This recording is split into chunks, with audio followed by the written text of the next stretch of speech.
Happiness can only be felt in the present. And if you don't know how to feel good right now about what you already have, then it's unlikely that achieving your future goals will change that. Hi, and welcome back to the Mastery Mindset Podcast. I'm your host, Dr. Matt, and today we're going to dive into Thanksgiving and talk a little bit about rituals. Rituals are so important. There's a psychologist by the name of Nicholas Hobson, and he wrote an article on Psychology Today. And he said that the very act of engaging in a scripted sequence of ritualistic movements actually tricks the brain into thinking that it's experiencing the pleasant state of predictability and stability. So, what does this mean? Basically, it's that when we are in a state of uncertainty or fear, or we're feeling threat of some kind, rituals can help calm our mind because it allows us to control and predict things in uncertain times. It's like this. Back in the early 20th century, anthropologists, they observed these high-performing fishermen and how they kept catching fish after fish. And when these fishermen walked into these very violent waters, turbulent waters beyond the reef, they began to perform these ritualistic behaviors that were observable, they were consistent, and they were controlled. And these same fishermen, when they came back towards the shallow waters where the waters were calm and safe, they didn't do any of the rituals. They didn't notice any of the rituals, but they still kept catching fish.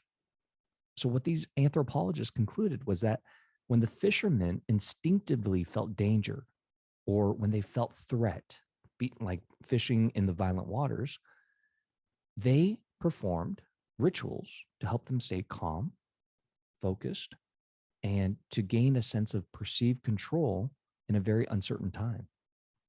Now, what does this mean for us? Thanksgiving is just around the corner.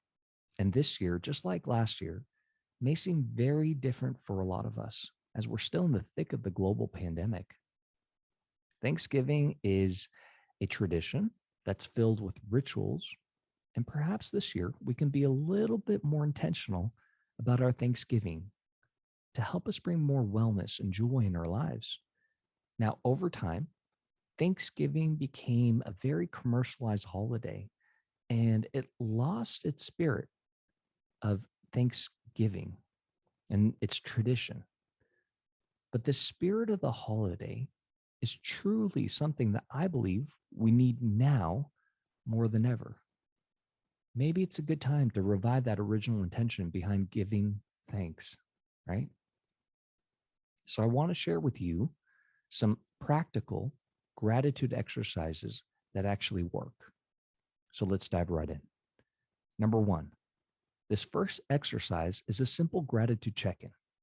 You see, we need to become more aware of what gratitude actually feels like to be able to increase it more in our lives.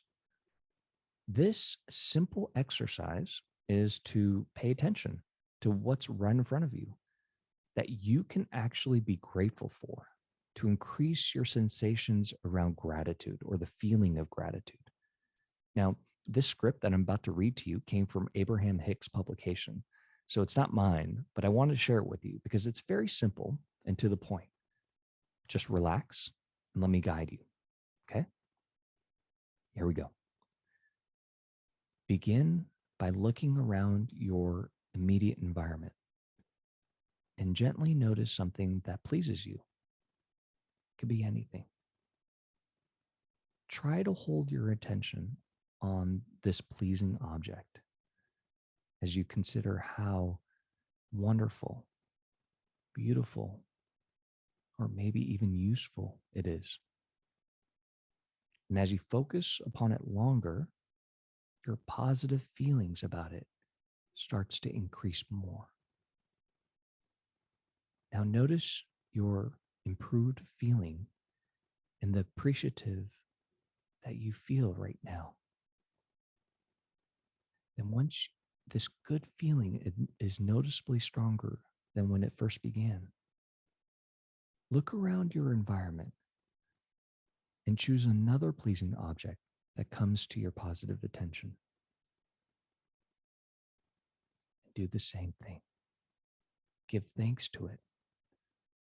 Appreciate how beautiful, how purposeful, and useful it is in your life. Just pause and give thanks to it. Great. You see what we did here? This exercise is simply to increase your awareness around gratitude and to feel it, to lean into it, to actually sense the feeling of what gratefulness feels like. And we can do it right now. Now, that was exercise number 1. Let's move on to number 2. Share something with another person because we get to, not because we have to. Now, I remember one of the best advices that I received from Pastor Rick Warren was when he was talking about his own depression and when he was suffering from his own pain and suffering. He said that the best thing he did that helped him get out of his own funk was to focus on other people and to be of service to others. Focusing on others, it helps us get out of our own little world. And in return, we benefit from the feelings of blessing and the spirit of giving. Now, sharing something with others is intentional and by choice, not out of obligation or guilt. This type of sharing naturally positions us to feel the benefit of gratitude and the feeling of enough. For example, maybe you can share a book that might benefit one of your friends, or you can lend it to them. Go out of your way and just share why it was meaningful to you and why you're sharing it with them. Or maybe call somebody just to see how they're doing. Bake some cookies or a pie and give it to a neighbor. Just the sense of giving. And make sure that sharing feels natural and pleasant to you. It's not forced. Remember, gratitude can't be forced, but you can always do something to encourage it. And sharing willfully is a great way to start. All right, our third and final gratitude exercise. Indulge in a mindful meal or a drink. Now, I don't know about you, but I'm a huge foodie, and I'm kind of worried this Thanksgiving because I love Thanksgiving meals. I love food, and I especially love coffee. Believe it or not, food and drink is a very straightforward way for you to find gratitude. I mean, it doesn't require you to do anything beyond what you already do.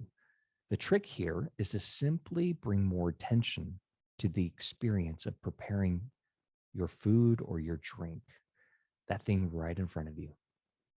Now, I got this exercise from Starbucks CEO Howard Schultz, a ritual that he participates in every morning, which he calls coffee break. His mindfulness practice begins with preparing his cup of coffee each morning. This ritual starts his day with success and feelings of groundedness, control, and gratitude.